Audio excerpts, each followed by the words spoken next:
අයිබෝන් හැම දිනාටම ඔන්න අදත් මම ආවා ඔයාලගේ පහසුම පාඩම. ඔයාලා කැමතිම විෂය, ඔයාලා ලකුණු වැඩියෙන්ම ගන්න විෂය ගණිතය උගන්වන්න. අද අපි කරන්නේ ගණිතය පාඩමේ මම අවසාන වීඩියෝ එකකින් කරලා තියෙන්නේ 9 වසරේ සිද්ධාන්ත ටික මම සම්පූර්ණයෙන්ම කරා. බොඩ් මාස් තියරි එක, ඊට පස්සේ අල්නා යන්නේ යොදපු ගණන් හදන විදිය, වරහන් තිබෙන ගණන් හදන විදිය ඔක්කොම මම සිද්ධාන්ත ටික කරලා තියෙන්නේ. ඉතින් මේ අද වීඩියෝ එකකින් කරන්නේ 9 වසරේ අභ්‍යාස ටික විතරයි. මේ අභ්‍යාස ටික ඔයාලා මං හිතන මේ වෙනකොට ඔයාලා හදලා ඇති. සමහරක් ඒවා ඔයාලා කරගන්න බැරි වුණා නම් අද බලන්න පුළුවන්. මේකෙන් බලලා ඔයාලා දින අඩුපාඩු හදාගන්න. ඉතින් හොඳයි අපි දැන් එහෙනම් අභ්‍යාස වලට යමු. මේ අභ්‍යාසය 3.1 අභ්‍යාසය. ඒක වෙන 5න් 4න්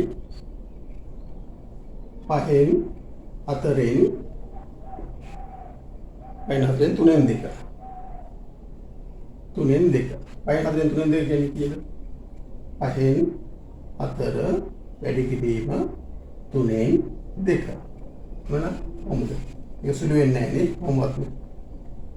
කැපෙන්නේ නැහැ. එහෙනම් 4 වරක් 2 8යි 5 වරක් 3 15යි. 15න් 8යි. ඊගාව ගාන කීයද? 3න් 1න් 7න් 6. 3න් 1න් 7න් 6. 3න් 1න් 7න් 6 කියන්නේ කීයද? 3න් 1 වැඩි කිරීම 7න් 6. මේක සුළු වෙනවානේ. 3ට 3 එකයි, 6ට 3 ඒවා 2යි. 2 වරක් 2 2යි, 1 වරක් 7 7යි. 7න් 2යි.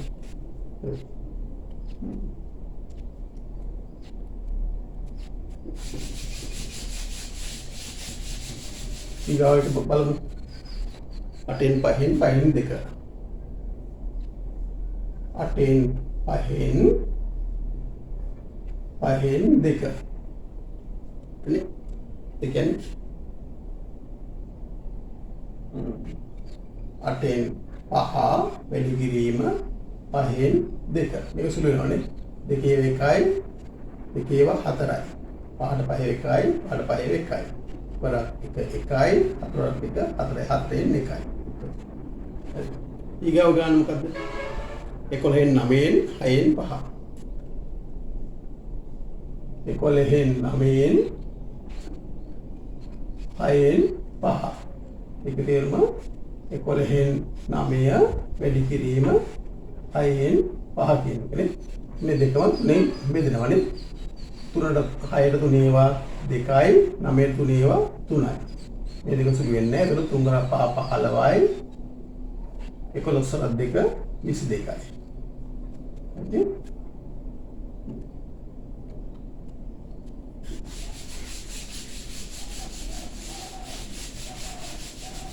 ඊගාව බලන්න. 1යි 4න් 3. 1යි 4න් 3 3න් 7න් 2. 7න් 2. එතකොට මේක විෂම භාගයක් බවට පත් කරමු. 4යි 4 වරක් 1 4යි 4යි 3යි 7යි. 4න් 7 වැඩි කිරීම 7න් 2. මේක සුළු වෙනවා. 2ට 2 එකයි, 4ට 2 ඒවා 2යි. 7ට 7 එකයි, මේ 4ට 7 ඒවා 1යි. එහෙනම් වරක් 1 එකයි, දෙවරක් 1 2යි. උත්තරේ 2න් 2යි. ඊගාව ගාන බලමු. 2යි 8න් 5.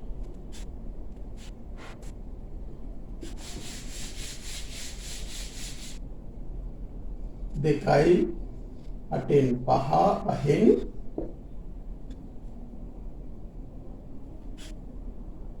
1යි 3න් 1. එතකොට මේක විෂම භාගයක් කරාම 8යි 8 වරක් 2 16යි 16යි 5යි 21යි. 21 වැඩි කිරීම එතන 3යි 3 වරක් 1 3යි 1යි 4යි. බලමු මේක සුළු වෙන්නේ කොහොමද කියලා. 4 ඒවා 1යි, 4 ඒවා 2යි. 3 වරක් 1යි, 3 වරක් 7යි. එහෙනම් 4ක් 1 7යි, දෙවරක් 1 2යි. උත්තරේ 2න් 7යි. මේක මිශ්‍ර භාගයක් කරාම 7 බෙදීම 2 කියලා එනවා. 4 දෙවරක් 3යි, දෙවරක් 3 6යි ඉතුරුයි 1. එතකොට 3යි 2න් 1යි. එන්නේ දුක. 5යි 2න් 1න් 1යි 11න් 3. 1යි 11න් 3. එහෙනම් මේක මිශ්‍ර භාගයක් කරාම විෂම භාගයක් කරාම 2යි දෙවරක් 5 10යි 11යි 11 වැඩි කිරීම 11යි 11යි 11යි 14යි 11න් 14. එහෙනම් මේක සුළු කරනවා 1යි 11 1යි දෙවරක් 1යි දෙවරක් 7යි. එහෙනම් කරක් එක 7යි ඉතින් යට 1යි නම් උත්තරේ 7යි නේ. මේ අභ්‍යාසය අවසාන ගණනක් බලමු. පළවෙනි ගානේ අවසාන ගානේ 1යි 5න් 4න් 9න් 5. එහෙනම් මේක සුළු කරාම කොහොමද එන්නේ? මේක විෂම භාගය කරාම 5යි 5ට 5යි 5යි 4යි 9යි වැඩි කිරීම 9න් 5. සුළු වෙනවනේ 9යි 1යි 9යි 1යි 5යි 1යි 5යි 1යි උත්තරේ 1යි නේ උත්තරේ. හරි. මෙතනනේ ඒ අභ්‍යාසය සම්පූර්ණයෙන්ම ඔයාලා මොකක් කරා දැන් ඔයාලා තනියෙන් කරන්න මේක බලන්න. ඊගාවට අපි දෙවනි ගානට යමු බලන්න. දෙවනි ගාන තියෙනවා අගය සොයන්න කියලා. රුපියල් 64න් 4න් 3. රුපියල් 64න් 4න් 3. නම් මොකක්ද කියන්නේ? 64 වැඩි කිරීම 4න් 3. කොහොමද කරන්නේ? එතකොට මේක ඉතින් යට එකයි දා ගන්න පුළුවන්. 4න් බෙදුවොත් කීයද? 4 වරක් 1යි. 4 6ට 4 ඒවා 1යි 24ට 4 වරක් 6යි. එතකොට උත්තරේ එනවා 3 වරක් 6 18න් 8යි එකක් ඉතුරුයි. 3යි 1යි 4යි 48යි උත්තරේ. එහෙනම් 64න් 4න් 3 කියන්නේ රුපියල් 48යි. රුපියල් 64න් 4න් 3 කියන්නේ රුපියල් 48යි. ඊගාව ගන්න යමු බලන්න.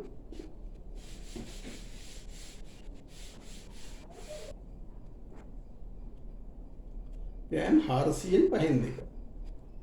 ග්‍රෑම් 400න් 5න් 2.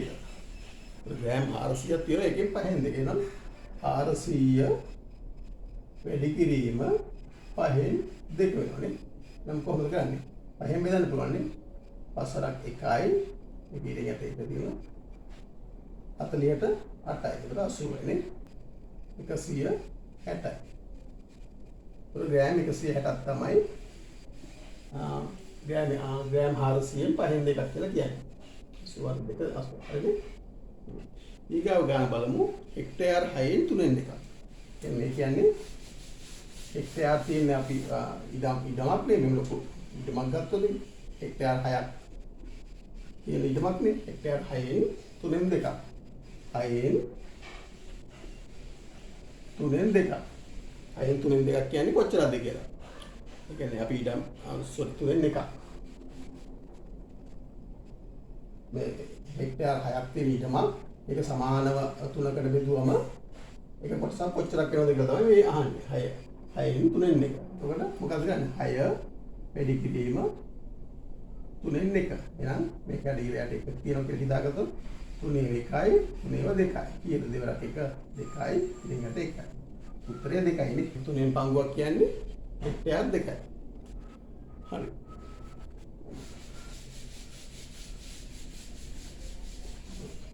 ඊගව ගන්න බලමු. කිලෝමීටර් එකකින් 1 කිලෝමීටරයකින් 8න් එකක් කියන්නේ මීටර් කීයද කියලා බලන්න.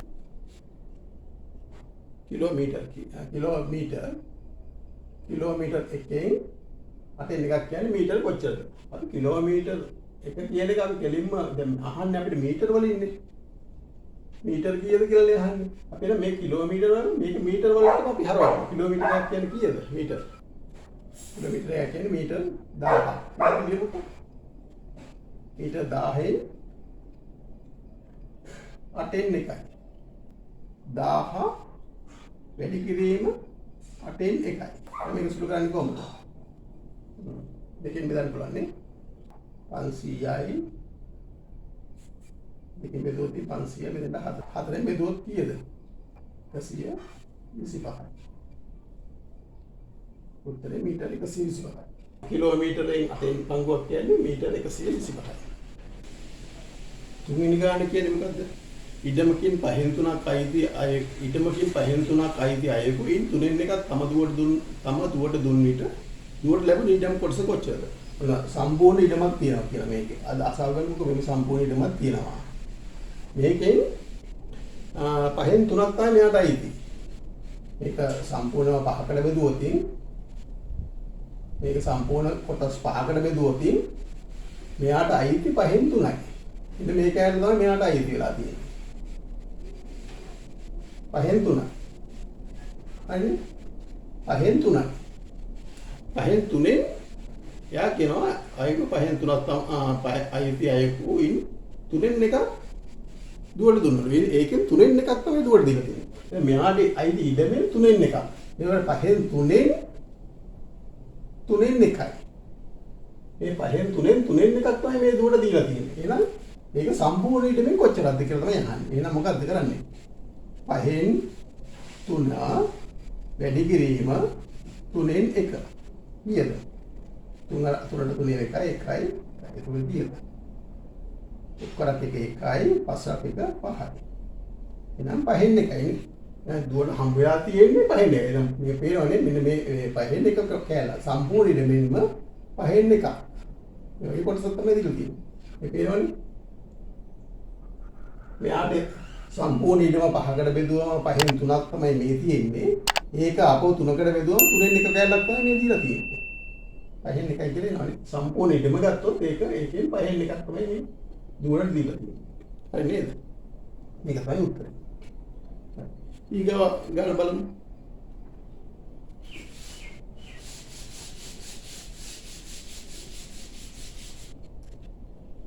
හතරවෙනි ගාන නිමල්ගේ මාසික ආදායම රුපියල් 40000ක් වේ. ඔහු එම මුදලේ 8න් එකක් ගමන් වියදම් සඳහා වැය කරයි. එම මුදල කොපමණද? එහෙනම් නිමල්ගේ මාසික ආදායම කොච්චරද? නිමල්ගේ මාසික ආදායම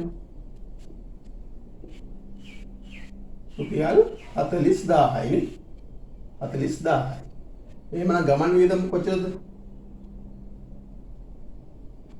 ගමන් වියදම වලට දීලා තියෙනවා 8න් එකක්. සම්පූර්ණ මාසික ආදායම 8න් එකක් ගිහිල්ලා තියෙනවා. එහෙනම් ඒ ගාන කොච්චරද කියලා අහන්නේ. ගමන් වියදම් වලට වියදම් කරපු ගාන කොච්චරද? එහෙනම් 40000න් 8න් එකක්. අපි බලමු 40000න්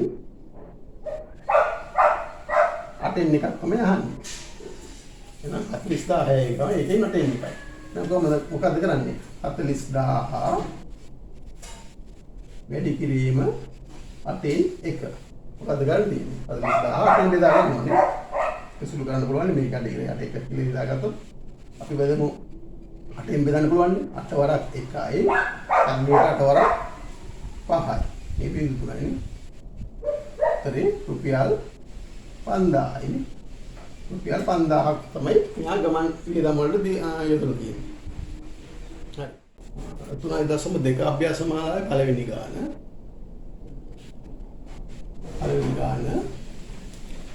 භාගය ධන 3න් 2. භාගය ධන 3න් 2 වැඩි කිරීම 6න් 5. ඒක සුළු කරන්න. සුළු කර පිළිතුර සරලම ආකාරයෙන් දක්වන්න. ඒක සුළු කරන්නේ කොහොමද? අපි මෙතෙන්දී ඉස්සෙල්ලම මොකද්ද කරන්නේ? ඉස්සෙල්ලම ගන්න එකතු කිරීම වැඩි කිරීම. එහෙනම් අපි මුලින්ම කරන්නේ ගුණ කිරීම. එහෙනම් අපි මෙතන කියමු අපව මුලින් යන භාගය ධන 3න් 2 ගුණ කිරීම 6න් 5නේ. එහෙනම් මුලින්ම සුළු කරන්න ඕනේ මෙන්න මේ දෙක. එහෙනම් අපි බලමු 2ට 2 1යි 6ට 2 3යි. එහෙනම් උත්තරේ එනවා මෙතනින් භාගය මේ විදිහට ලියුවා ධන 1 වරක් 5 5යි 3 වරක් 3 9යි. හරිද? දැන් මේක සුළු කරන්න තියෙනවා. ඊගාට අපිට එකතු වෙන්න. මේකේ පොදු හරියට ගන්න පුළුවන් අපිට 18 මොනවාද දෙක 18යිනේ. 18ට දෙක ඒවා 9යි 9 වරක් 1 9යි. ධන 18 9 2යි දෙවරක් 5 10යි. උත්තරේ 19 බෙදීම 18. එතකොට සුළු කරාම 19ට 18 එකක් තියෙනවා. 18න් 1යි. උත්තරේ 1යි 18න් 1යි. හරි. පළවෙනි ගාන උත්තරේ මේක. ඉතින් දෙවෙනි ගානට යමු.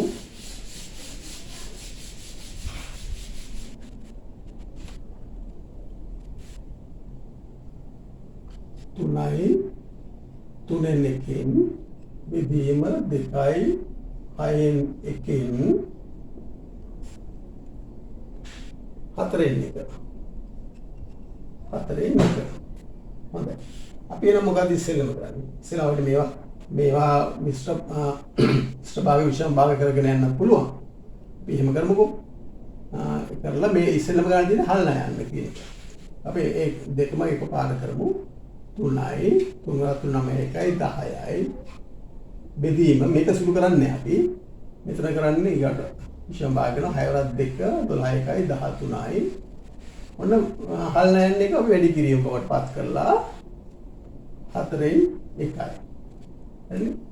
එහෙනම් අපි කරන්නේ ඉස්සෙල්ලා මේ හල්ලා යන තිබිච්ච එක තමයි සුළු කරන්න ඕනේ. වැඩි කිරීම කියන්නේ. මේක නෙමෙයි. මෙතන වම් අත පැත්තෙන් දැන් ආවට අපි මුලින් කරන්න ඕනේ මෙන්න මේක. තේරුණාද? හල්ලා යන දේ. දැන් අපි සුළු කරන්නේ කොහොමද?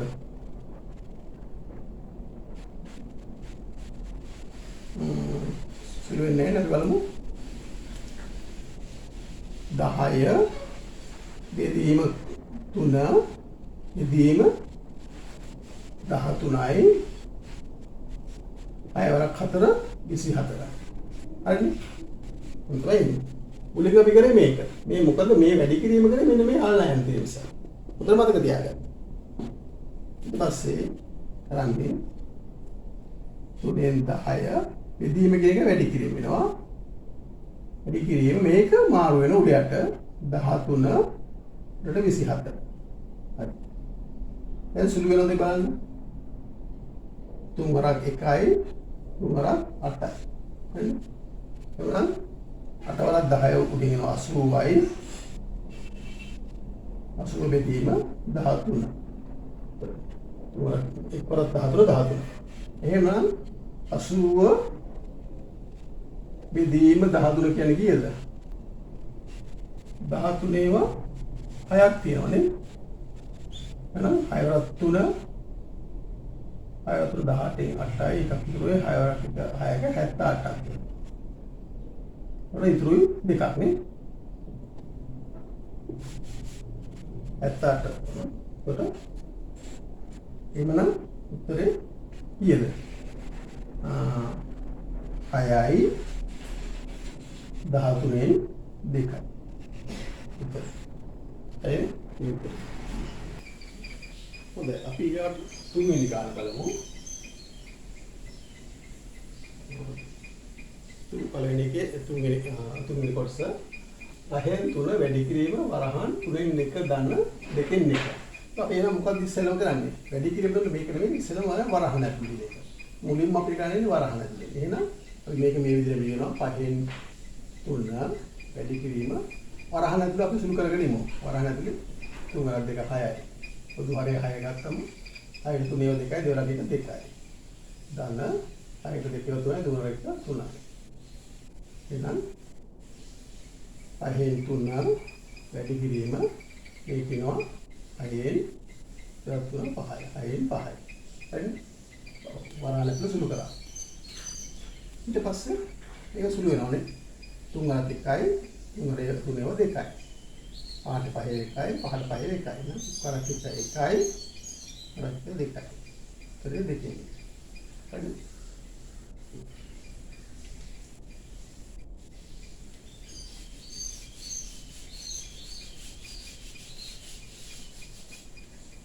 ඊගොල්ලෝ බලමු හතරවෙනි ගාන.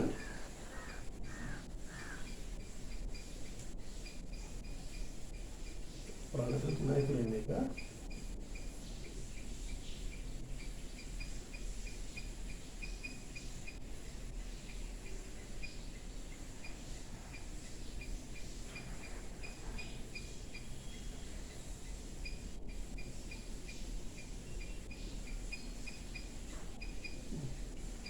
දැන් මේක තියෙන්නේ 3යි 3න් 1 බෙදීම 2යි 6න් 1 වරහන් ඇතුලේ හලන යන 4න් 1.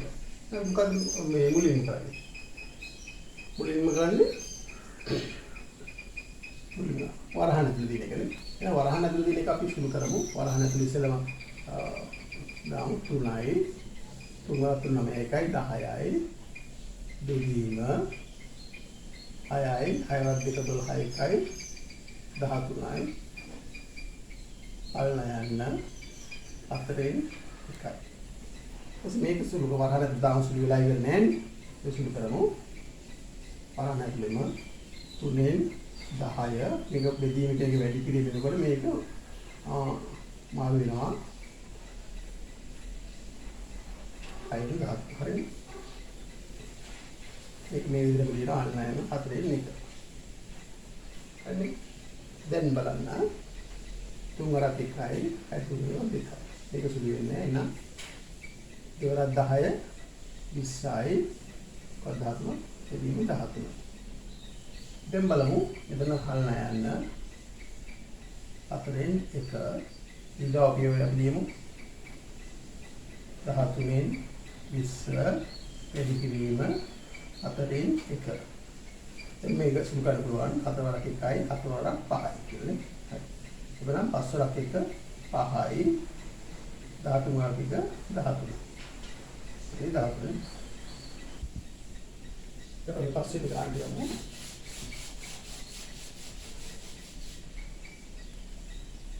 බලන්න පස්සේ නිගාන මොකක්ද කියන්නේ කියලා. මම 4න් 3 පස්සේ නිගාන 3යි 4න් 3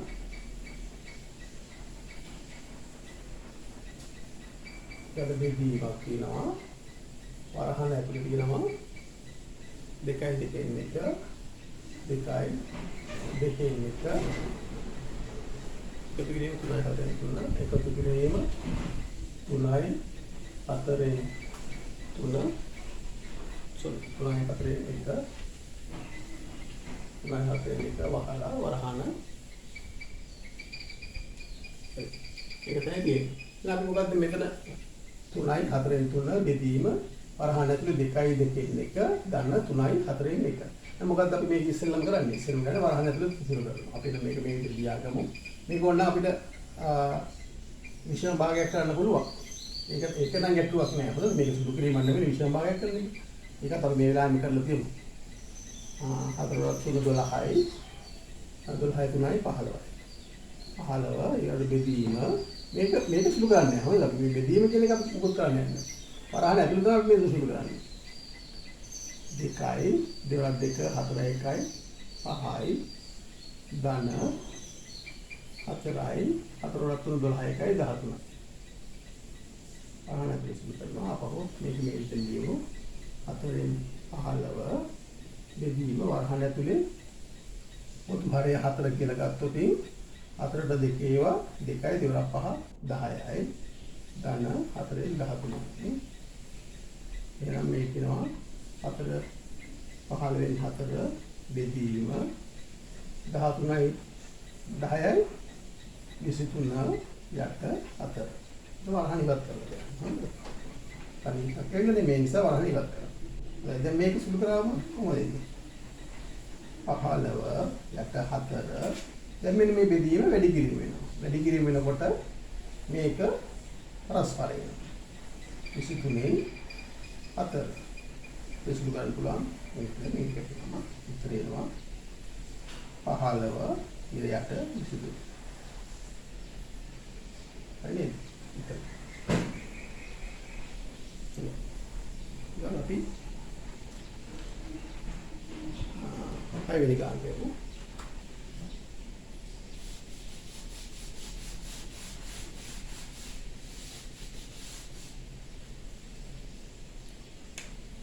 පළවෙනි ගාන හදමු. පළවෙනි ගාන තියෙන්නේ කොහොමද? 1යි 2 වරහන් ඇතුලේ 1යි 3 2 කිරීම එන්තුනා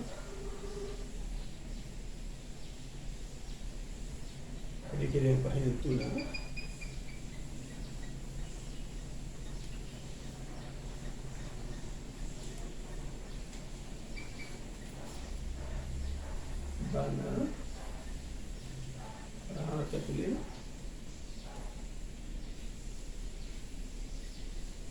4න් 3 ධන 2න් 1.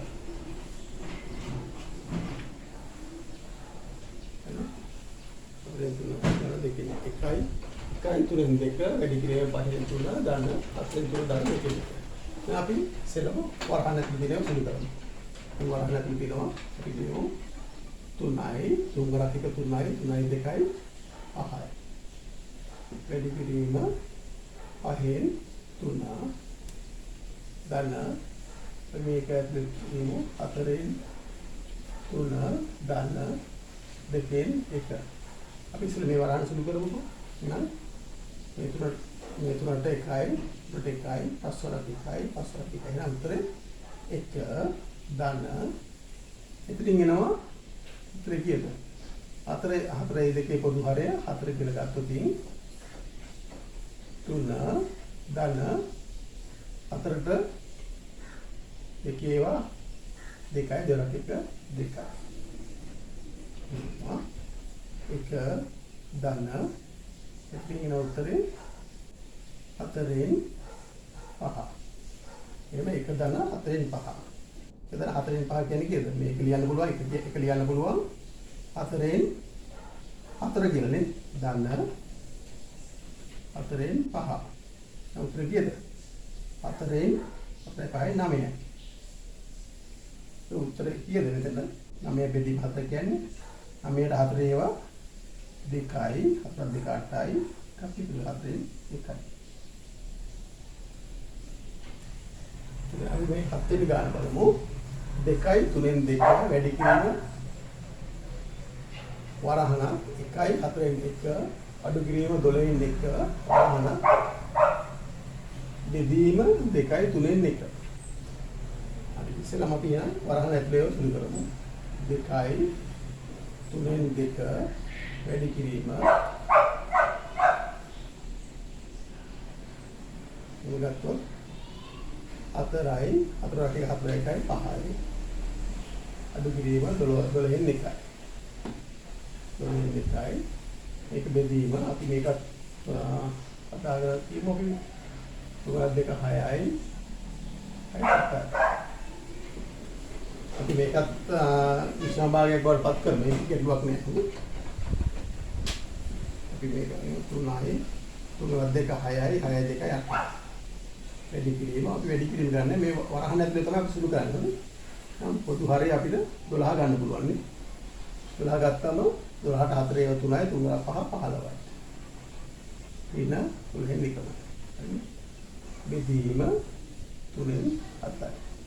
එහෙනම් මෙතන එන්නේ කීයද? 3න් 8 වැඩි කිරීම 12න් 15කට අඩු කරාම 14. බෙදීම 3න් 7යි. දැන් මෙතෙන්දී අපි මොකද කරන්නේ? ඉස්සෙල්ලා මෙන්න මේ පැත්ත සුළු කරනවා. වම් අතේ පැත්ත තියෙනවා. ඒකට මේ ඔක්කොම එකට සුළු කරලා ගැටලුවක් නෑ. මොකද බෙදීම තියෙන නිසා සමාන නිසා. එහෙම කරන්නත් ගැටලු ප්‍රශ්නයක් නෑ. මොකද ඕනනම් මෙහෙම කරන්නත් පුළුවන් අපිට. 3න් 8 වැඩි කිරීම 12න් 14 මේක බෙදීම වැඩි කිරීම කරා උඩට මාරු වුණා 7න් 3. එතන අපි කරේ මොකද දන්නවද? වම් අතේ ඉඳන් ගියල් මේ බෙදීම වැඩි කිරීම දෙකම සමානයි නේ. නිසා මේක මේ සමාන බලයක් නෙවෙයි මේ ප්‍රමුඛතාවයක් නේ තියෙන්නේ අපිට. බෙදීම වැඩි. ඒ නිසා මේකත් වැඩි කිරීමක් කරගෙන දැන් මේ ඔක්කොම එකට සුළු කරගෙන යන්න පුළුවන්. ඒක අපි එහෙම කරේ. නැත්නම් මේ දෙක සුළු කරලා මේක සුළු කළාත් ඒ උත්තරේම තමයි එන්නේ. අපි මොනවා එහෙම කරලා බලමු. අපි මුලින් මේක සුළු කරලා බලමු. අට බෙදීම 3 වැඩි කිරීම 12න් 14 බෙදීම 3න් 7 කියලා අරගෙන මේක සුළු කරමු. මේක සුළු වෙන්නේ කොහොමද? මේ දෙක සුළු වෙනවා. 4 වරක් 2යි 4 වරක් 3යි. උත්තරේ නෝඩින් 4 14 28යි 28 බෙදීම 3 9යි. ඊපස්සේ මේක බෙදීම 3න් 7. එහෙමනම් මේක මම මේක මෙහාට අරගෙන යනවා. හරිද? හදන්න. කොට 9 28 වැඩි කිරීම 7න් 3 වෙනවනේ. 3 වරක් 1යි 3 වරක් 3යි. 7 වරක් 1යි 7 වරක් 7යි. දැන් උත්තරේ 4 වරක් 1 4යි 3 වරක් 3යි. දැන් 4යි කියන්නේ 1යි 3ෙන් 1යි. උත්තරේ. එමණි. උත්තරය ආවේ 1යි 3ෙන් 1යි. 1යි 3ෙන් 1යි. අපි ඔන්න මෙහෙම බලමු මේ ටික අපි අයින් කරමු. අපි ඔන්න මේකත් මෙහෙමත් කරලා බලමු. මේක අපි මේ එකපාරටම ලියමු. 3ෙන් 8 වැඩි කිරීම 12න් 14 බෙදීම වෙනකොට වැඩි කිරීම ලිව්වා. 3ෙන් 7 කියන එක 7ෙන් 3 බවට පත් කරා. හරිද? අපි දැන් සුළු කරලා බලමු. මේ තුනට 1යි මේ තුනට මේ තුන කැපෙනවා. හරිනේ. 7 වරක් 1යි 7 වරක් 2යි. හරිනේ. මේක කැපෙනවා 4 ඒවා 2යි 4 ඒවා 3යි. හරිනේ. උඩින් එන්නේ දෙවරක් 2. උඩින් එනවා 2 වැඩි කිරීම මේ 2 වැඩි කිරීම 1. මේ පල්ලෙහා 1 වැඩි කිරීම 3 වැඩි කිරීම 1. එහෙනම් එන්නේ දෙවරක් 4යි 1 3යි. ඒතෙන් මේ උත්තරය වෙන්නේ 1යි 3ෙන් 1යි. ඒ වෙනසක් එන්නේ. මේම සුළු කරත් කමන්නේ මේම සුළු කරා. අපි මම මෙතන කරේ මොකද දන්නවද? මේ දෙකම එකම ප්‍රමුඛතාවයක් තියෙන නිසා මේකත් වැඩි කිරීමක් කරලා එකවරම ඔක්කොම අපල දැම්මා. ඒක පහසුයි නේ. කැමති විදියට කරන්න. ඒක තමයි ක්‍රමය. හොඳයි. අපි බලමු දැන් 8 වෙනි කොටස. 3ෙන් 2 වැඩි කිරීම 4ෙන් 3 බලන්න 6ෙන් 5 බෙදීම 18න් 7. දැන් මොකක්ද අපි ඉස්සෙල්ලම ගන්නෙ? ඉස්සෙල්ලම මෙන්න මේ අල්ලා යන්න කියන එක කරදෙමු. එහෙනම් අපි 3ෙන් 2 වැඩි කිරීම 4ෙන් 3 එහෙනම් අල්ලා යන්න වෙනකොට වැඩි කිරීම දැම්මා. 6ෙන් 5 බෙදීම 18න් 7. මේක සුළු කරමු බලන්න. 3 වරක් 1යි ඒවා ඊයද 2යි. එහෙනම් එනවා 3ෙන් 2 වැඩි කිරීම 1 වරක් 5 5යි 4 වරක් 2 8යි. දැන් මේක වැඩි කිරීම කරගමු. බෙදීම කියන එක වැඩි කිරීම කරා මේක පරස්පරයි. එතකොට 7න් 18යි. එතකොට අපි බලමු සුළු කරාම මේක සුළු වෙනව නේද? 3 වරක් 1යි 3 වරක් 6යි. එතන 2 වරක් 1යි 2 වරක් 4යි. එහෙනම් උඩින් 5 වරක් 6 30යි 4 වරක් 7 28යි. අපෝ සුළු වෙනවා නේ මේක මෙතන තව සුළු කරන්න පුළුවන් මේක. මෙතන අනං දෙවරක් 2යි දෙවරක් 3යි කියලා දාන්න පුළුවන්. පුළුවන්. එතකොට 5 වරක් 3 15යි දෙවරක් 7 14යි. 15 බෙදීම 17යි. එහෙනම් ඒ කියන්නේ 1යි 14න් 1යි. හොඳයි. දැන් අපි ඊගාව ගන්න බලමු. ඊගාව ගන්න තියෙන්නේ දෙවෙනි ගන්න තියෙන්නේ පුද්ගලයෙකු තම ආදායමෙන් 4න් එකක් ආහාර සඳහාද 2න් එකක් ව්‍යාපාර සඳහාද අනෙක් කොටස ඉතිරි කිරීම සඳහාද වෙන් කරයි. ඉතිරි කරන කොටස මුළු ආදායමෙන් කවර භාගයක්ද? එහෙනම් පුද්ගලයෙක් බලමු ආදායමෙන් 4න් එකක් ආහාර සඳහාද. එහෙනම් ආහාර සඳහා ආදායමෙන් 4න් එකයි. 4න් එකක්ද භාගයක් ව්‍යාපාර සඳහා. එහෙනම් ව්‍යාපාර සඳහා භාගයක් වෙන් කරලා තියෙනවා. අනෙක් කොටස ඉදිරි කිරීම සඳහාද වෙන් කරයි. ඉදිරි කරන කොටස මුළු ආදායමෙන් කවර භාගයක්ද කියලා අහන්නේ. එහෙනම් බලන්න මේ දෙක ආහාර සඳහා කොච්චර 4න් එකයි ව්‍යාපාර සඳහා 2න් එකයි මේ දෙකෙන් එකතුව කීයද? ආහාර ව්‍යාපාර සඳහා වියදම් කළ මුදල කොච්චරද? 4න් 1 ධන 2න් 1නේ. මේ දෙකේම එකතුව ඉස්සෙල් මේක එකතුව. අපි බලමු මේක එකතු කරලා කීයද? මේක කියන්න පුළුවන් 4ෙන්. 4ෙන් 1 ධන දෙකෙන් එක කියන එක මේ භාගයක් කරා දෙකෙන් එක ලියන්න පුළුවන්. 4ෙන් 2 කියලා ලියන්න පුළුවන්. එතකොට එන්නේ 4ෙන් 3යි නේ. සම්පූර්ණ 4ෙන් 3ක් වියදම් කරලා තියෙනවා. එතකොට මේ ආහාර සහ ව්‍යාපාරිකතා. ඒ ඉතිරි ගාන කොච්චරද? අපි සම්පූර්ණ එකකින්නේ මෙච්චර වියදම් කරලා සම්පූර්ණ එක අපි කොච්චරද? එකෙන් එහෙනම් අඩු කර සම්පූර්ණ එකෙන් අඩු කරනවා 4ෙන් 3ක්. සම්පූර්ණ එකෙන් සම්පූර්ණ මේ ආදායමේ ආගේ වැටුපේ මේ දෙකට වියදම් කරපු ගාන 4ෙන් 3යි සම්පූර්ණයෙන් අඩු කරන 4ෙන් 3යි. ඒ කියන්නේ එකෙන් අඩු කරා 4ෙන් 3ක්. එකෙන් එකයි කියන්නේ කීයද? 4ෙන් 4යි. අඩු කරා 4ෙන් 3යි. ඇයි අපි මේ 4ෙන් 4 කියලා ලියාගත්තේ? එක කියන එක අපිට ලියන්න පුළුවන්. එකෙන් එක කියන්නත් පුළුවන්. දෙකෙන් දෙක කියලා ලියන්නත් පුළුවන්. පහෙන් පහ කියලා ලියන්නත් පුළුවන්. 20ෙන් 20 ලියන්නත් පුළුවන්. මේ ඔක්කොම කොහොම ලිව්වත් එක. අපි මෙතෙන්දී 4ෙන් 4 ලියාගත්තේ මෙතනත් මේකේ හරය 4නේ. ඒ නිසා අපි 4ෙන් 4 කියලා ලිව්වා එක වෙනකොට. හරිද? ඒකයි. ඉතින් අපි තේරුම් ගන්න නේ. 4ෙන් 3ක් අඩු කරා කීයද? 4ෙන් 1යි. නේද? මම ඒක හරි.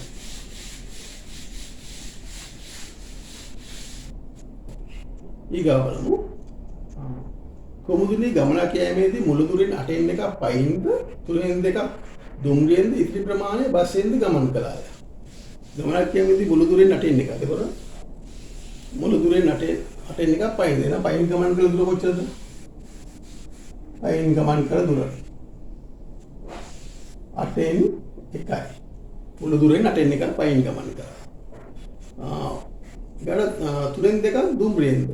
දුම්රියෙන් ගමන් කළ දුර 3න් 2යි. දුම්රියෙන් 3න් 2ක්ද ඉදිරි ප්‍රමාණය බස්ෙන් ගමන් කළාය. පයින් සහ දුම්රියෙන් ගමන් කළ දුරේ භාගයක් ලෙස දක්වන්න. එහෙනම් මේ දෙක භාගයක් විදිහට දක්වන්න. එහෙනම් මොකද්ද කරන්න ඕනේ? 8න් 1යි 3න් 2යි එකතු කරනවා නේ. මම ගොම් මොකද්ද කියලා දෙන්නේ උත්තරේ. මේ පොදු හරය 8 24 කියලා ගත්තොතින් 24 3යි 3යි ධන 8යි 1 2 16යි. එහෙනම් උත්තරේ ඉන්නේ 19. 24න් 19යි. එහෙනම් පයින් සහ දුම්රියෙන් ගමන් කළ දුර 24න් 19යි. හරිනේ? සම්පූර්ණයෙන් 24න් 19යි. ඊගාටවන බස්ෙන් ගමන් කළ දුර ප්‍රමාණය මුළු දුරේ භාගයක් ලෙස දක්වන්න. එහෙනම් බස්ෙන් කොච්චරක් ගිහලා තියෙනවද? ඉතිරි ටික බස්ෙන් ගිහලා තියෙනවා නේද? සම්පූර්ණ දුර 1යි නම් ඒකෙන් අඩු කරාම මේ ප්‍රමාණය 24න් 19ක් 24න් 19ක් ඉතිරි ප්‍රමාණය එනවනේ. දැන් 24න් 10 එකෙන් 24න් 19ක් අඩු කරන්න ඕනේ. අපි මොකද්ද කරන්නේ? එහෙනම් මේ එක ලියලා ගන්නවා අපි 24න් 24 කියලා ලියා ගන්නවා. අඩු කරනවා 24න් 19. කොච්චරද ගන්න? 24න් කීයද? 5යි. ප්‍රේමයි නම් බස්යෙන් ගිය දුර කොච්චරද? බස්යෙන් ගමන් කළ දුර 24න් 5යි. හරි? සම්පූර්ණ දුරෙන් 24න් 5යි. එන්න අපි 4 වෙනි ගාන බලමු. අවසාන ගාන 4. පියකු තම පුතාට ඉඩමෙන් දෙකෙන් එකක්ද. එහෙනම් පුතාට දුන්නේ කොච්චරද? එහෙනම් පුතාට දුන්නා ඉඩමෙන් දෙකෙන් එකක්ද? ඉඩමෙන් දෙකෙන් එකක්ද? දියණියට ඉඩමෙන් තුනෙන් එකක්ද දුන්නේ? එහෙනම් දියණියට දීලා තියෙනවා තුනෙන් එකක්. තුනෙන් එකක්ද දුන්නේ? දුන්නයි කියලා දෙනවා.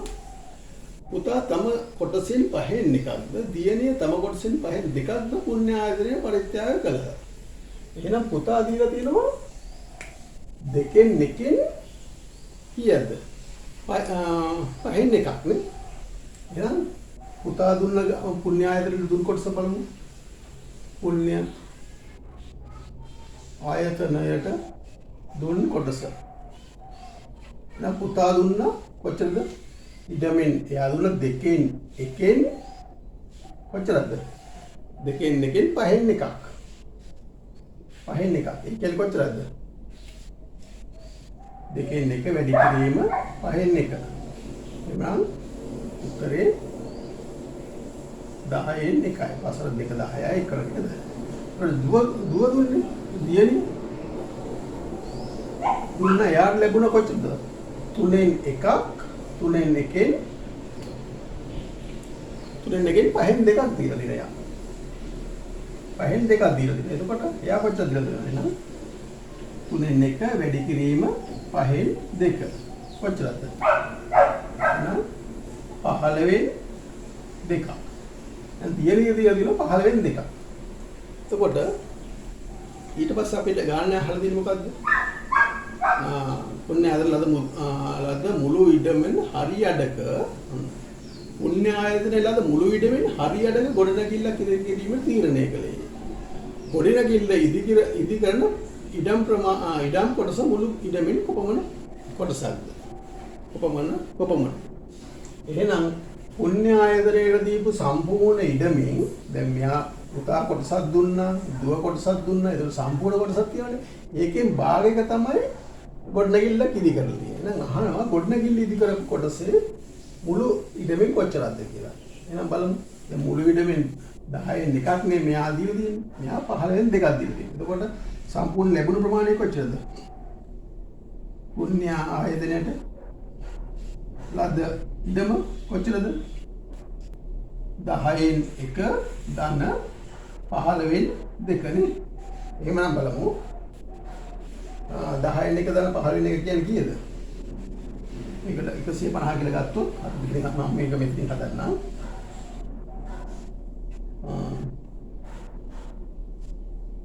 10න් 1 ධන 15න් 2 කියන්නේ 150න් මේක 15 ධන කීයද?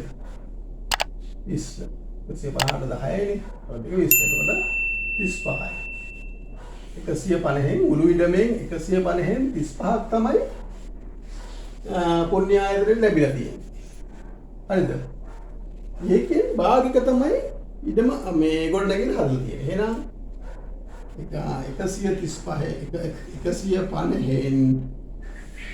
135න් භාගයක් කියන්නේ කොච්චරද? 150 වැඩි කිරීම දෙකෙන් එක කියන්නේ 35 බෙදීම 150 300යි. එහෙනම් මුළු ඉඩමෙන් 300න් 35ක ප්‍රමාණයක තමයි මේක හදලා තියෙන්නේ. එමනම් අපිට අපේ ආර්ථික ප්‍රශ්නේ තමයි ගොඩනැගිලි ඉදිකරන ඉඩම් කොටස මුළු ඉඩමෙන් කොපමණ ප්‍රමාණයද? මුළු ඉඩමෙන් 300න් 35ක ප්‍රමාණයක තමයි මේක හදලා තියෙන්නේ. නේද? මම හිතන්නේ ගණන් ටික අපි නම් වෙන පන්තියේ විෂය කොට සම්පූර්ණයෙන්ම අදාවරණය කළා. ඒ වෙනකොට කරලා තියෙනවා. ඉතින් මම හිතනවා ඔයාලට ඉස්සරහට කරගෙන යන්න පුළුවන්. ප්‍රශ්න මොනවා හරි තියෙනවා නම් අහලා කමෙන්ට් එකක් දාන්න. නැත්නම් මේ ගණන් ටික ඔක්කොම හදන්න. අපි ඉස්සරහට කරගෙන යමු. මම දැන් මේ 9 පන්තියේ ළමයි මේ වැඩ ටික හරියට කරා නම් ඊගාව පාඩමකට සහභාගී වෙන්න පුළුවන්. ඒක දැන්ම වේලාසනින් කරගෙන ගියාට ගැටලුවක් නෑ. ඔයාලට කවදා හරි මේක කරන්න ඕනේ. ඉතින් ඉස්සරහට සහභාගී වෙන්න. 10 කුලේ පන්ති ළමයි වුණත් මේක බලා ගන්න. ඔයාලගේ තියෙන සමහරක් අතපසු වෙච්ච කොටස් මේකෙන් ආවරණය වෙන්න පුළුවන්. අපි ඉස්සරහට මම ඊගාව 10 පන්තියේ භාග පාඩමත් ඊගාව වීඩියෝ එකකින් ඔයාලට ඉදිරිපත් කරනවා. ඉතින් ඔයාලා මේ ටික හොඳට කරගෙන යන්න. ඉතින් මම ආයෙත් මතක් කරනවා හොඳයි නම් ලයික් එකක් දාන්න. මොනවා හරි ප්‍රශ්නයක් තියෙනවා කමෙන්ට් එකක් දාලා මගෙන් අහන්න. ඔයාගේ යාළුවෝ ඉන්නවනම් එයාලට ෂෙයා කරන්න. එයාලට එකතු කරගන්න. ඉස්සරහට මේ වැඩේ මේ විදිහටම කරගෙන යමු. ඉතින් අද නම් නවතිනවා. සුබ දවසක්.